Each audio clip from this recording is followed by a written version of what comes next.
उत्तर और दक्षिण बिहार को जोड़ने वाला गंगा नदी पर बना 7 दशक पुराना राजेंद्र सेतु अब जर्जर हो चुका है, जिससे बिहार वासियों को रोजाना की परेशानियों से जूझना पड़ता है। टूटे फूटे ढांचे और ट्रैफिक जाम के कारण भारी वाहनों को 100 किलोमीटर से ज्यादा लंबा चक्कर लगाना पड़ता है। इससे सफर 3 से 4 घंटे और लंबा हो जाता है।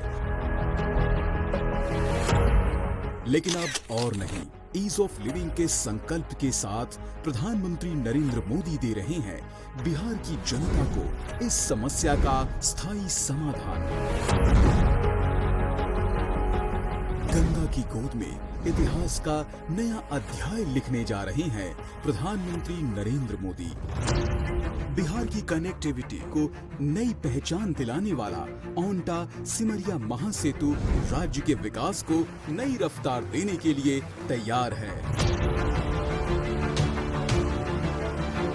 यह परियोजना 8.15 किलोमीटर लंबी है, जिसमें गंगा पर बना 1.86 किलोमीटर का 6 लेन पुल शामिल है।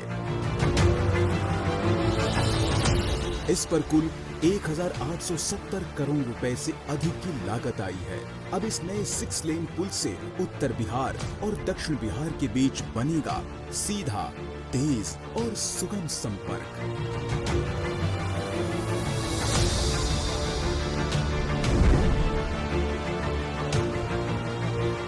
यह पुल घटाएगा दूरी, घटाएगा समय और बढ़ाएगा पूरे क्षेत्र की रफ्तार। यही नहीं, यह पुल जोड़ेगा लोगों को संस्कृति और श्रद्धा से।